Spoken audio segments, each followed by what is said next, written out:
Friends வணக்கம். நம்ம இன்றைக்கி விஆர்எஸ் பைட் ஸ்டாலுக்காக இன்றைக்கி நம்ம சமைக்க போகிறது கிடையாது. நம்ம சமைக்க போகிறது வீட்டுக்காக தான் சமைக்கிறோம். வீட்டில் வந்து பார்த்திங்கன்னா நம்ம இன்றைக்கி சண்டேன்றதுனால வீட்டில் ஒரு சின்ன ஒரு சமையல். அது எப்படின்னு பார்த்திங்கன்னா என்ன சமைக்க போகிறோம் அப்படின்றத டீட்டெயிலாக சொல்கிறேன். இப்போ வந்து நம்ம செய்ய போகிறது பார்த்திங்கன்னா கீ ரைஸ், அது நெய் சாதம் அப்படின்னு சொல்லுவாங்க. அது வந்து தேங்காய் பால் யூஸ் பண்ணி நம்ம சமைக்கிறோம். கோகனட் மில்க் அதை நம்ம வந்து நல்லா ஜூஸாக எடுத்து அதுலேருந்து நம்ம ஒரு சாப்பாடு செய்வோம். எப்படி செய்கிறோம் அப்படின்ற டீட்டெயில் வந்து நம்ம வந்து வீடியோக்குள்ளே போகலாம். 1 கிலோ சாப்பாடு வடிக்கிறதுக்கான ஒரு பாத்திரம், அதுக்கப்புறம் அரிசி வந்து நம்ம வாஷ் பண்ணல, இப்போ வச்சுருக்கோம். அதுக்கப்புறம் நம்ம இப்போது வாஷ் பண்ணி ஊற வைப்போம். அதுக்கப்புறம் ஒரு வெங்காயம், ஒரு 4 பச்சை மிளகாய், வந்து நெய், எண்ணெய், மல்லி, இஞ்சி பூண்டு விழுது, சோம்பு, பட்டை, லவங்கம், ஏலக்காய், வந்து பிரிஞ்சி இலை. இது வந்து தேங்காய் பாலில் தான் வந்து நம்ம செய்ய போகிறது. தேவையான பொருள் இது தான். இந்த அடுப்பில் தான் நம்ம செய்ய போகிறோம். நம்ம அரிசி கழுவி ஊற வச்சிடலாம், அப்புறம் அடுப்பு நம்ம பற்ற வச்சிடலாம். இப்போ நம்ம அரிசி வந்து கழுவி ஊற வச்சுருக்கோம். அது பாஸ்மதி ரைஸு 1 கிலோவுக்கு தான் இப்போ நம்ம செய்ய போகிறது. அதுக்கு இதில் ஒரு விஷயம், ஒரு இன்க்ரீடியன்ட் ஒன்று சொல்ல மறந்துட்டோம். வந்து தயிர் ஒரு 50 கிராம் தயிர். இப்போ நம்ம வந்து அடுப்பு பற்ற வச்சுக்கலாம்.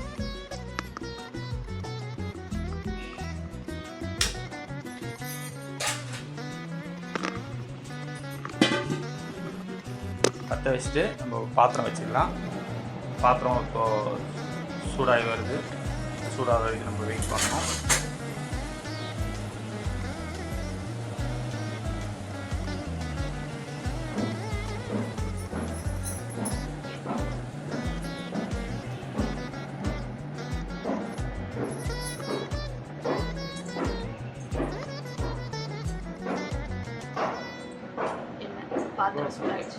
இப்போ பாத்திரம் சூடாகிடுச்சு. இப்போ வந்து எண்ணெய் ஊற்றுக்கலாம். இது வந்து எந்த எண்ணெய் வேணாலும் நீங்கள் எடுத்துக்கலாம். கடல் எண்ணெய், ரைஸ் பிராண்ட் ஆயில் எதுவாக இருந்தாலும் சரிக்கலாம். எண்ணெய் லைட்டாக சூடாகணுன்னா நெய் நம்ம கூட ஆட் பண்ணிக்கலாம். நெய் வந்து பார்த்திங்கன்னா அது ஒரு 50 கிராம் எடுத்துக்கலாம். அது நம்மளுடைய தேவைக்கு ஏற்ற மாதிரி நம்ம வேணால் எடுத்துக்கலாம். கூட்டோ குறைக்கோ உங்களோட விருப்பம் தான் அது. ஆனால் நெய் சாதத்துக்கு அந்த நெய் இருந்தால் தான் அந்த ஒரு ஸ்மெல்லு நல்லா கிடைக்கும். ஸ்மெல்லும் டேஸ்ட்டும் வரும். வந்து எண்ணெய் சூடாக்கிட்டு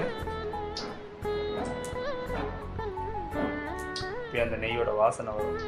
இப்போ வந்து பார்த்திங்கன்னா நம்ம இந்த சோம்பு, பட்டை, லவங்கம், ஏலக்காய், பிரிஞ்சி இலை,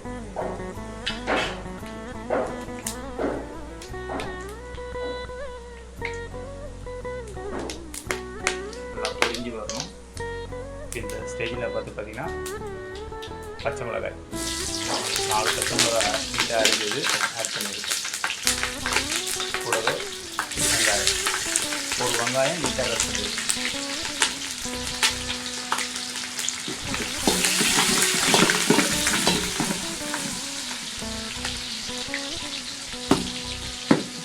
நல்லா வதங்கும். அந்த பொன்னிறமாக வர வரைக்கும் நம்ம வந்து வதக்கிடுவோம். இப்போ வந்து பார்த்திங்கன்னா வெங்காயம் வந்து வதங்கிட்டு இருக்கு. சரி, நம்ம பிரியாணிக்கு செய்கிற மாதிரி அந்த பொன்னிறம், அந்த செவந்த மாதிரி வர தேவையில்லை. ஓரளவுக்கு கண்ணாடி பதம் வர மாதிரி கூட போதும். அது ரொம்ப செவந்துச்சுனாலும் அந்த டேஸ்ட் வந்து மாறிடும். அதனால் அந்த ஒரு கண்ணாடி பதம் வர வரைக்கும் வெயிட் பண்ணுவோம்.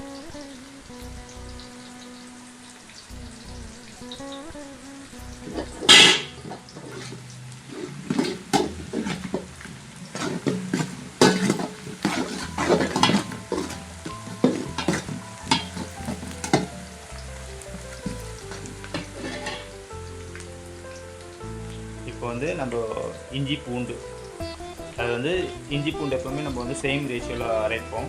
அதாவது இஞ்சி எவ்வளோ எடுக்கிறோமோ அதே அளவுக்கு பூண்டு எடுப்போம். அரைச்சி அதுலேருந்து பார்த்திங்கன்னா 1 ஸ்பூன், ஒரு டேபிள் ஸ்பூன், பெரிய ஸ்பூனாக இருக்குன்னா டேபிள் ஸ்பூன் சைஸில் எடுத்துக்க வேண்டியதான். எடுத்து நல்லா வதக்கி வரணும். பார்த்தீங்கன்னா அந்த இஞ்சி பூண்டு எல்லாமே வதங்கி இப்போ ஒரு நல்ல ஒரு ஸ்மெல்லு, அந்த ஸ்மெல்லு வர வரைக்கும்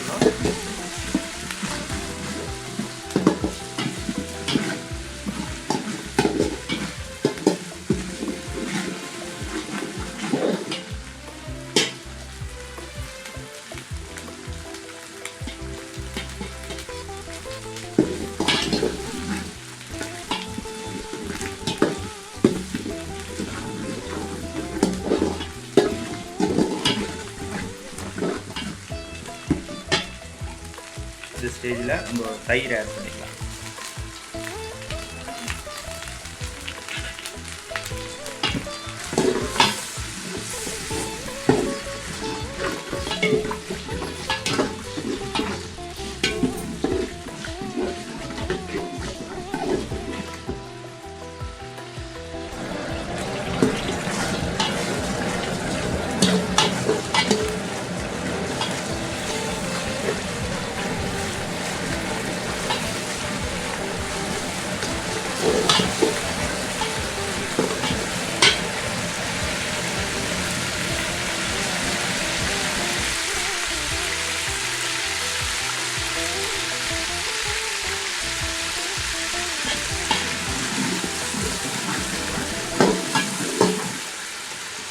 மல்லி இலை, உங்கள்கிட்ட புதினா இருந்தால் புதினாவே ஆட் பண்ணிக்கலாம். ஆனால் இப்போ நம்ம வீட்டுக்குன்றதுனால புதினா இல்லை, அந்த ஒரு காரணத்துக்காக நம்ம வெறும் மல்லி மட்டும் ஆட் பண்ணுறோம். புதினா ஆட் பண்ணிங்கன்னா இன்னும் அந்த ஃப்ளேவர் நல்லாயிருக்கும்.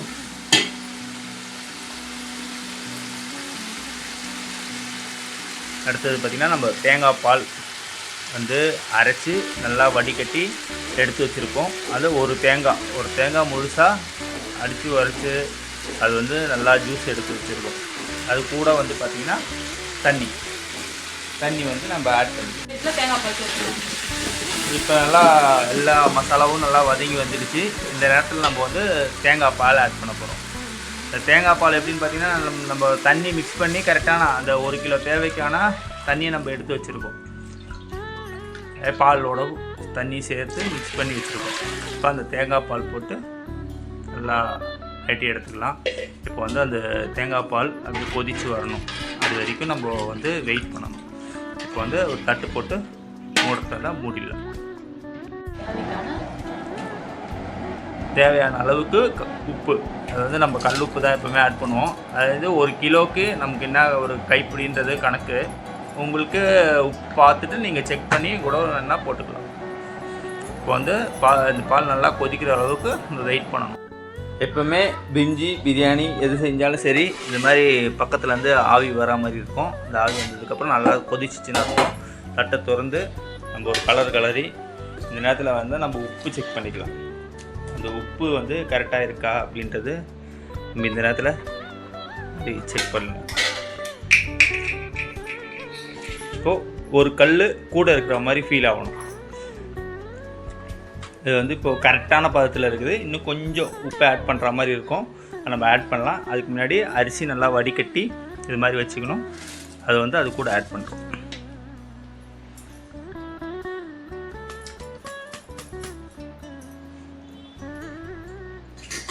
நல்லா கலரி அதை வந்து நல்லா இது மாதிரி கலரி விட்டுக்கணும்.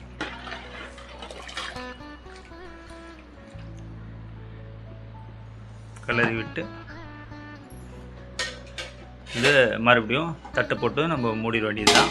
இப்போ வந்து நம்ம நார்மலாக நம்ம பிரியாணிக்கு டம் போடுற மாதிரி தான் இதுவும். இப்போ வந்து அடுப்பு வந்து நார்மல், அது ரொம்ப ஹையாகவும் வைக்கல, ஒரு நார்மல் அந்த ஸ்டேஜில் நம்ம வச்சிட்டோன்னா கொஞ்சம் நேரம் கழித்து பார்க்க சொல்ல இந்த சைட்லலாம் நமக்கு வந்து புகை வரா மாதிரி ஒரு ஃபீல் ஆகும். புகை வரும், இந்த மாதிரி புகை வர சொல்ல அது வந்து நம்ம அடுப்பை சிம்மில் வச்சுக்கணும். சிம்மில் வச்சு நம்ம வந்து வேக விடலாம். ஸோ உங்களுக்கு தெரியுதுங்களா, இந்த சைடில் வந்து பார்த்திங்கன்னா இப்போது வந்து புகை வந்துட்டுருக்கும், அதாவது ஆவி வந்துட்டுருக்கோம். இந்த ஸ்டேஜில் வந்து பார்த்திங்கன்னா நம்ம திறந்து பார்க்கலாம்.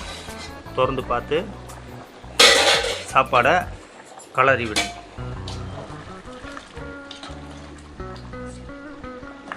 இப்போ வந்து எந்த ஸ்டேஜில் இருக்குதுன்றது உங்களுக்கு தெரியுதுங்களா. சாப்பாடு வந்து நம்ம அரிசி போட்டதை விட இப்போ கொஞ்சம் பெருசாக இருக்கும். இந்த ஸ்டேஜில் வந்து அடுப்பை வந்து நம்ம கொஞ்சம் ஸ்லோ பண்ணிக்கணும். அது வந்து லைட்டாக மெழுகு வர மாதிரி வரணும். இப்போ வந்து மறுபடியும் நம்ம அதை மூடி வச்சுக்கணும். இந்த ஆவி வெளியே, அந்த ஏர் வெளியே எங்கேயும் லீக் ஆகக்கூடாது.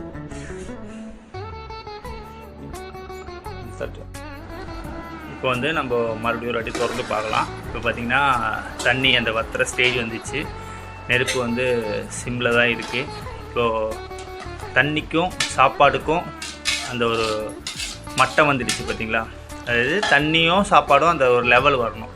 இந்த லெவல் வந்துடுச்சுனாவே வந்து நம்ம சாப்பாடு வந்து டம் போடுற ஸ்டேஜ் வந்துடுச்சு. இப்போ வந்து நம்ம தட்டு மூடி டம்மு போட்டுருக்கோம்.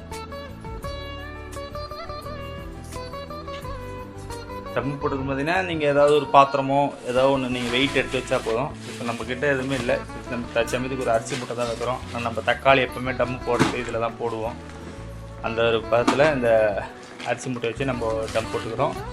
இப்போ வந்து அடுப்பு வந்து ஒரே நிமிஷம் ஹை வச்சு அப்படியே ஸ்லோ பண்ணிடணும். அப்போ வந்து அந்த ஆவி வந்து அதுக்குள்ளே அடங்கும். அதுக்காக இவ்வளோ தான். டம் போட்டதுக்கப்புறம் நம்ம பார்க்கலாம். சாரி ஃப்ரெண்ட்ஸ், டம் எடுக்கிற வீடியோ வந்து மிஸ் ஆகிடுச்சு. அதனால தான் ஃபைனல் ஸ்டேஜ் இப்படி தான் இருக்கும். இது கூட நம்ம வந்து சிக்கன் தொக்கு, மட்டன் தொக்கு, பீஃப் தொக்கு அது மாதிரி எதுவாக இருந்தாலும் சரி மீட்டு வந்து வச்சு நம்ம சாப்பிட்டோன்னா அவ்வளோ ஒரு டேஸ்ட் இருக்கும். ஒன்றும் இல்லைனாலும் ஒரு முட்டை வந்து ஒரு தொக்கு செஞ்சு அது கூட வச்சு சாப்பிட்டா கூட அவ்வளோ அருமையாக இருக்கும். நீங்களும் வீட்டில் செஞ்சு பாருங்கள். செஞ்சு பார்த்துட்டு அதில் லைக், கமெண்ட்ஸ் அந்த மாதிரி எதாவது இருந்தால் இந்த வீடியோ எப்படி இருக்குது, அதோட அபிப்பிராயம் என்னன்றது எங்களுக்கு நீங்கள் தெரிய வைக்கிங்க. அதே மாதிரி சாப்பாடுக்கு எவ்வளோ அரிசி எடுக்கணும், 1 கிலோவுக்கு 2 லிட்டர் தண்ணி. அதாவது நம்ம எந்த ஒரு கப்பில் தண்ணி அளக்குறோமோ, அரிசி அளக்குறோமோ அதோட 2 மடங்கு தண்ணியை ஊற்றணும். அது நம்ம ஆக்சுவலாக நம்ம பிரியாணிக்கெலாம் எப்படி இருக்கோ அதே கண்டிஷன் தான். மற்றபடி வேறு எதுவுமே கிடையாது. சாப்பாடு அவ்வளோ டேஸ்ட்டாக இருக்கும். இது ஒரு டிஃப்ரெண்ட் ஸ்டைலில் செய்கிறோம். அவ்வளோதான். நீங்கள் இது பார்த்துட்டு உங்களோட அபிப்பிராயத்தை மட்டும் நீங்கள் வந்து சொல்லுங்கள். தேங்க்யூ.